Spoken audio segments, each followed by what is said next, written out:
Now, this week, we had quite a chapter to read. It was really filled with some very interesting things. And I'd like to just open up the sharing now. And I'd like to find out, what did this chapter say to you? What did this chapter tell you? What happened internally when you read the things that our dear teacher taught us in this chapter? Kayla, nice to see you, dear. Hi. Thank you. I was really excited in reading this chapter because I'm an artist and I channel paintings for people. And very often what happens is that the past comes into the present in the paintings I do. And but what really struck me, one example, I mean, there's lots of them, but one example really hit home with when I was reading this, reminded me. I was in the Bahamas on a retreat, and my brother lived there, but I went out on by myself for a week, and I was painting. And so on the second day of just throwing colors on a canvas because it dried so fast, I looked and I thought that looks kind of ethereal. And then I looked again, and there was my dog Spirit, and a Cocker Spaniel who was in Point Roberts, Washington, while I was in the Bahamas. And I just sort of shut down because I didn't know what, but it was about 4 or 5 days later that I went back to my brother's and discovered that on that day, Spirit had passed, and she showed up in my paintings. And one of the issues with her, I had 2 dogs, Spirit and Soul. And but Spirit in particular used to get so upset when I would go on a trip. If as soon as she saw my suitcases, and when I would come home, she would ignore me for a couple of days to tell me how displeased she was. And one of the message was, well, now she can travel with me always. And she shows up in every painting still to this day. I don't paint her in as much anymore, but she's there. But it's that whole issue of that there isn't far away, but it was like that happened right then. So. Kayla, I'm so glad you told us that story. And I suppose that there might be some people listening right now who are saying to themselves, well, that could be imagination or coincidence, but I know it's not imagination, and I know it's not coincidence. I know enough about that side to know that that pup was right there with you and is still right there with you. Yes, thank you. You're welcome. Thank you. You're welcome. Someone else, what did this chapter mean for you? I'm finding this book to be so thought-provoking. I'm going very slowly. Good for you. Good for you. I can tell you that when I first started reading these kinds of books, I would read a paragraph and get a third of what was meant, and that was good enough. And then I'd go on. And then after 4 or 5 pages, I realized that I'm now reading stuff I don't understand because I didn't get that. So now I've learned to, if I read a paragraph and I don't get out, I go back and read it again and again. And I think about it, oh, I know what he's saying. So I really appreciate what you're saying when you say you read slowly. Yeah. I often read books quickly, but these ones have been, I don't know, just maybe so much new material. Yeah. And I guess it's working on me as a person, changing a lot of my thinking. Yeah, I really hear you. Well, thank you very much, Barbara. And thanks for being a part of this. Oh, thank you for facilitating it, Bob. You're welcome. Who'd like to jump in? Laurie. What I liked about this chapter, this book, I couldn't put it down, and I pre-read read up to chapter 6, and then I haven't read anything for a couple of weeks. But so I had to go back and refresh when you said what chapter we're actually on. And what really got me in this chapter was about the remote viewing. I took a course in remote viewing, and I just loved it. And It was with one of the guys that worked with the military. Wow. Wow. Yeah. And then he taught a guy, David Hughes. The other guy's name was David. He wrote a book, The Psychic Warrior. Oh, crap. And I'm going to be taking it again. I liked it so much. I prepaid for it just when the pandemic, just before the pandemic. And I've turned it down a few times because of the pandemic, because I don't want to do it remotely. I want to be there. I want that experience. And I know the next stage is called ERV, where they actually lie down, and it reminds me like of astral travel, where they walk through walls like they're there. Their body's not there, but they're there. But this remote viewing, I just loved it because, and the more I did it, because we did it for a week, the better I got. And you get little bits of information. It was just fascinating. I just loved it. And yeah, I'm going to take it again for sure. So I really enjoyed that part. But this book to me was like a novel that I couldn't put down.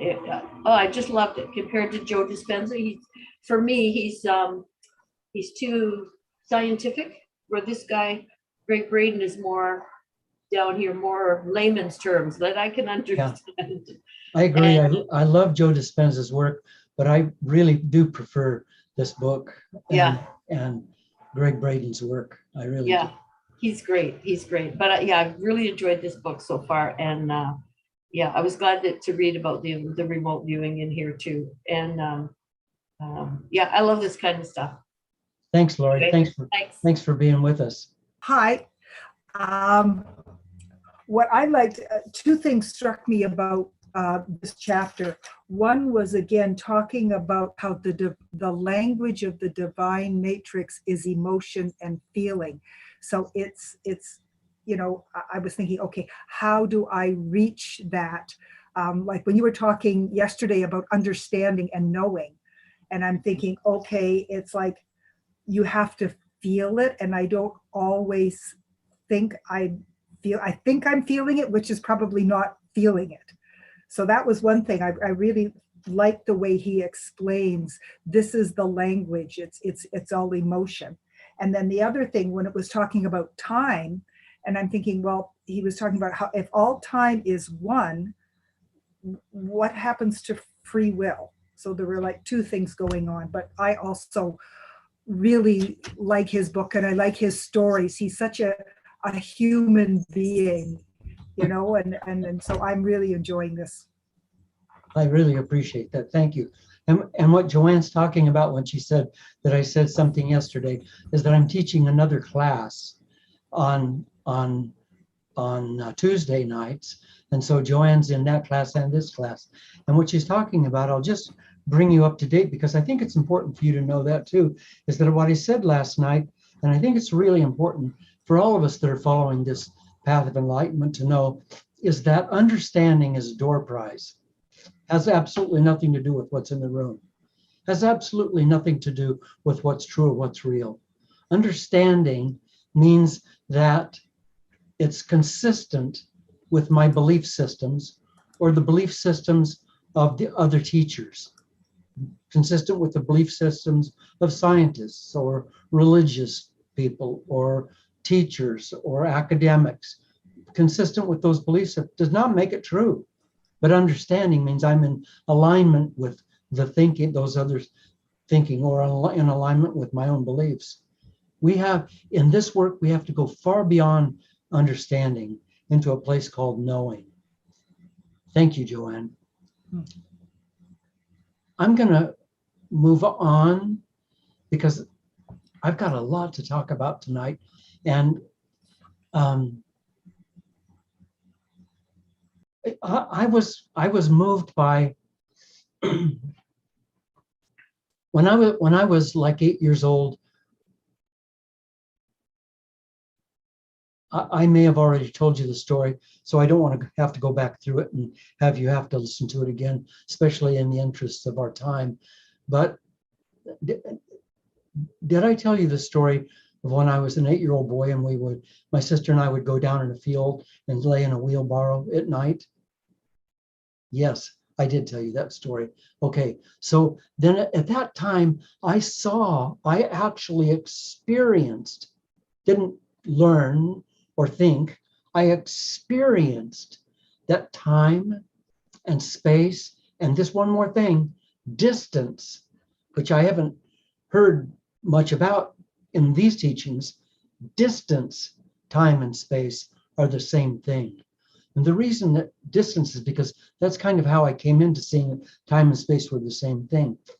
Well, Einstein put those together. Because before Einstein, the only way to describe time is through the events within it, the events within time, spaced out. And we said, well, was 2 weeks between this and 1 hour between this and 13 minutes between this. And so that's the only, the second hand goes around and the minute hand goes around and the hour hand goes around. And so they're events. Before Einstein, only 3 dimensions existed: height, width, and depth. That's 3 dimensions. Height, width, and depth. That's 3 dimensions. Then Einstein came along, and through his incredible genius, not mathematical genius, because please be aware that he wasn't like working out some numbers on a board and then he came to an equation and he said, oh my gosh, that equation means that the theory of relativity is such and such. He didn't come to it like that. He saw it and knew it, and then he had to prove it mathematically.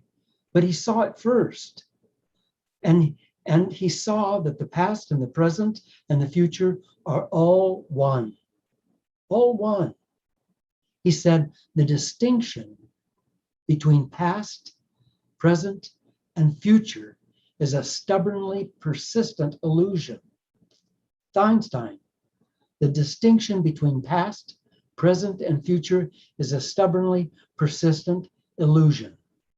So what he was saying is that all time is now and all space is here. There's only here and now. Everything else is an illusion. Everything else is an illusion. So when I daydream, that's an illusion. When I remember something of the past, that's an illusion. When I think about something in the future, that's an illusion. Because it's all happening right here, right now. And as we go through this, as we went through this chapter and as we go through this evening, what we'll see is that everything that has ever happened is happening right now. Everything that ever will happen is happening right now. So you might have had some experiences of being able to see the future and saying, God, that turned out just like. I want to give you just a quick example in that I'm a fisherman. I love to fish. I just love to go fishing. And I have a boat and I try to get out. I haven't gotten out for months and months and months, but I like to get out and go fishing, just be out on the water. So I went to bed one night and I had a dream. And in this dream, a friend of mine came and we took my boat and we went out and we went to launched the boat in a place I'd never been before. And we went out and there was a cliff, a big kind of a golden cliff on one side. And we went out over this area and my friend said to me, there was an old civilization here. And this old civilization is now underwater here. So I was thrilled by that. So I put my line out and I caught a fish and I was standing up on the boat, reeling the fish in and playing the fish. And I got him up close to the boat and I said, David, get the net. And he said, I don't see the net. I said, the net's here in the boat. I put it in before we left. The net's right here. He said, no, Bob, there is no net. Well, we're able to get the fish in the boat, but there was no net. And the fish was pink. It was a bright pink color. Now, the next morning I woke up, David called and said, hey, you free today? And I said, yeah. He said, let's go fishing. I said, great. He said, I want to take you to a place that you've probably never been before. I said, okay, cool. I didn't think about the dream. It didn't occur to me. So I got the boat ready and then I got my net and I said, I forgot my net in the dream. I won't forget my net this time. And I put my big salmon net, put my net in the boat. And then we drove to this place I had not been before, and we launched the boat. And as we were going out, the sun was shining on this cliff on one side in a really beautiful orangey red color.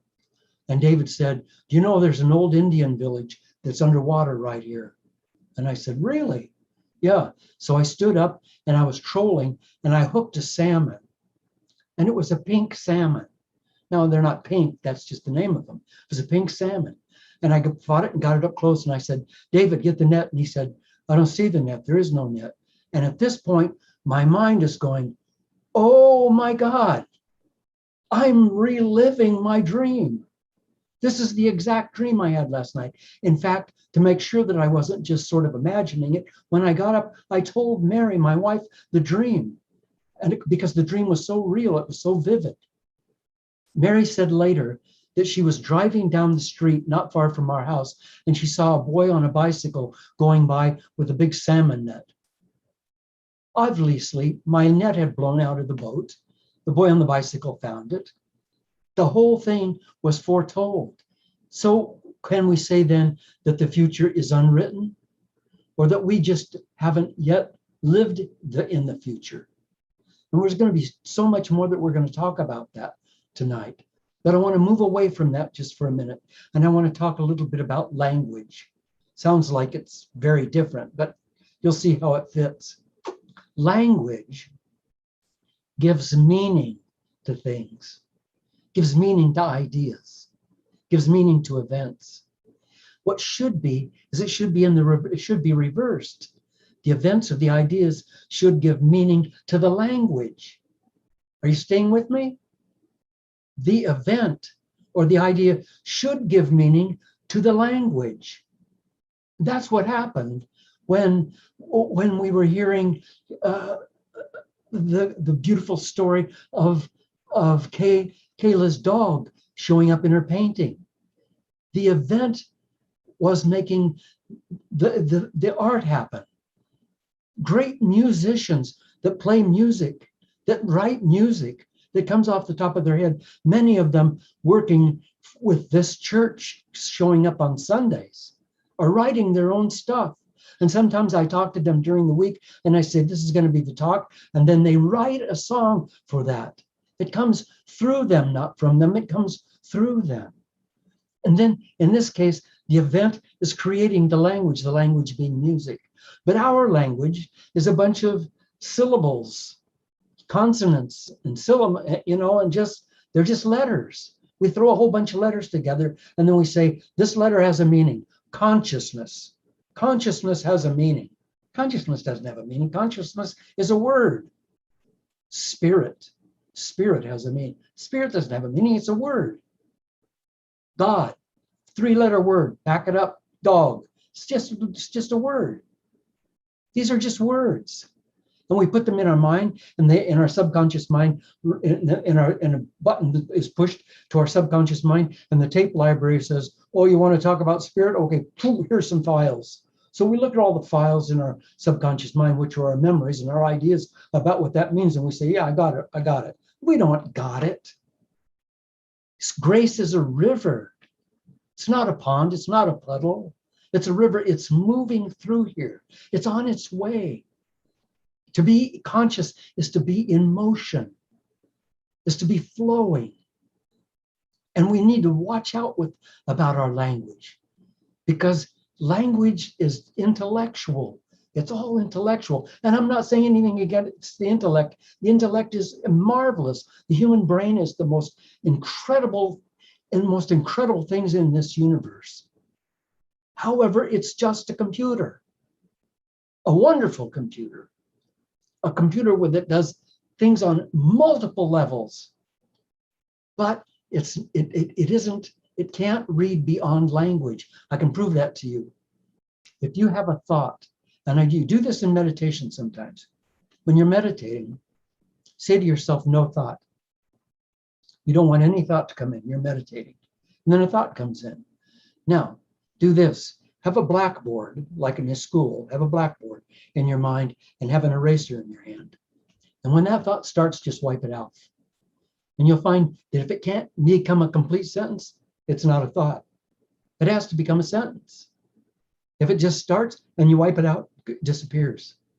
And incidentally, if you're meditating and you do that enough, after a while, the subconscious mind gives up and just leaves you alone, and then you can just drift in the sea of consciousness, in the sea of grace. But thinking is the greatest resistance, the greatest denial is thinking. And I'm not saying thinking is bad. I'm saying that where we're going in this class, in this church, in this consciousness, there is no thinking. There's knowing. There's no understanding. There's knowing. So it says in this book, in this chapter, if you talk about the Hopi Indians, and the Hopi Indians don't see future and past and present, they just see isness, just isness, all isness. So the example that was given is if you look out on the ocean and you see a wave and you say, that's a wave. See, that's the brain. There's a wave. There's another wave. There's another wave, rather than saying the ocean is undulating. The great sea is undulating. You see the whole picture. You feel the whole picture, not the incidences or the tiny parts of it. So to get beyond music, or to get beyond language, with like Einstein used math. Oh, he also used music. He also used music. But we can use math. If you're a mathematician, you can use math to get beyond language, but music and art. And you don't have to be an artist. I tell you, I just saw that there's going to be a Van Gogh exhibit in the Vancouver something museum, art museum, whatever you have there in Vancouver. Van Gogh, are you kidding me? Then I thought to myself, if I were there, and I'm not going to be there, but if I were there and I was to go with you to the museum, I would say to you, I'll see you later, because you don't want to go to a Van Gogh exhibit with me, because I'm going to come up to Starry Night and I'm going to stand there for about a half an hour, and I'm going to try to drink Van Gogh into my system, not the painting, the painter. I'm going to go into my higher mind, and I'm going to bring Starry Night sunflowers, the potato eaters, bridge over the River Arley. I'm going to bring those into me and let them become me. It's going to take time, but art can transform your life. And, I went to my post office box a couple of years ago, and I drove up and it had been raining and the parking lot was wet. And the sun was going down and the sky was just blood red.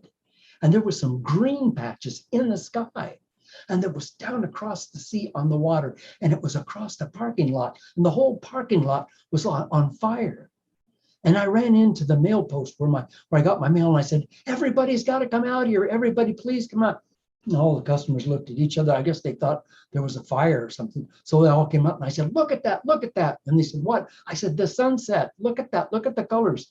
And they looked around and they looked at each other and they went back in, except for one person. And she said, yeah, she said, that's pretty. I wish my husband was here. He's an artist. He'd really love to paint that. And then she went back in. They don't get it. I was on a vessel, 100-foot vessel, had 30 passengers and 15 crew, and we were down off of an island, down off of Baja California, and there was a hurricane coming, and we tucked into a bay behind the island, and I could look up and I could see the streams. This isn't the big hurricane that I got an awakening in, but I could see the streams of air coming over the peaks of the mountain. But we were tucked down inside, and we were completely at peace there. And for a couple of days, it just blew.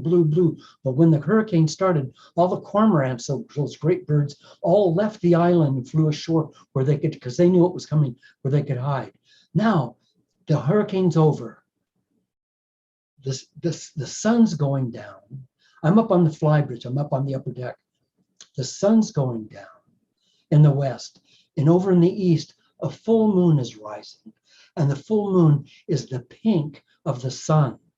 The sun setting is shining a pink light, and it's the moon is pink coming up. And the cormorants are coming back, and I'm standing up above them on the flybridge, and they're coming in great V's, great streams around the boat. And I put on Jonathan Livingston Seagull's Skybird by Neil Diamond. I put it on the sound system, and I'm listening to it and watching this. And I ran down into the salon, and I said, everybody, you got to come up on the flybridge. You got to come up on the sun deck. So, but what? We're playing poker, what? So they came up, what? It's starting to sprinkle. I just had my hair, and then they all went down, and a lady who was a writer for a magazine, she was aboard to write an article. She said, I see it, and it's just beautiful. The rest of them didn't see it. That's not against them. They just aren't ready to see it. We have to be ready to see it. So, if the past and the future and the present are all the same, and if they're all right here, right now, if that's what's going on, then that means that I should be able to access the past or the future. What would stop me from doing that? That I'm living an intellectual life, and my intellectual life is running my spiritual life. What if my spiritual life was running my intellectual life? What if my brain, in its marvelous capacity, was the servant of my soul, of my spirit, rather than the other way around? And my spirit, my soul, is flapping along like tin cans behind a wedding car, instead of being in the driver's seat. Can we change the past? Can we communicate with the past, with the future? Wheeler showed a delayed choice experiment. Do you remember that? The photon was observed. So we already know this, and I'm just going to be brief about it. But there are waves. Everything travels in waves. And if you observe the wave, then it turns into a particle. So in the double slit experiment, the waves come along and they go through both slits and they hit the back wall as waves. And then if you observe them going through, it becomes a particle, and then it hits as particles. So we know then that if you observe something, then it changes. Stay with me now. I know you read this, but I want to make sure you got it. Stay with me. So what would happen? Now remember, we're observing this, so it changes from a wave or a particle, and we can see as it goes through the slits that it either goes through as a particle or it goes through as waves. We can see that because we know how it hits the medium on the back wall. So we know what happens if we observe it to be one or the other. But what if we observe it after it goes through the slits? That means it's already made its decision. So we observe it after it goes through the slits. So we set up a camera to observe it after it goes through the slits. And what it observes is the way it made the decision before it went through the two slits. It observes the past. It observes, so it goes through, it's a wave or a particle, and it observes that it made that decision before. It observes the decision it made before it went through. It's retroactively monitoring what happened. I don't know if you can stay with that for a minute, but that means that you can communicate with your past. Now, this is going to get steep. I so wish everybody could be here tonight, but we'll have to figure out a way to catch them up, because this is such important stuff. It's such important stuff. But God bless you, you're here. So let's really get this.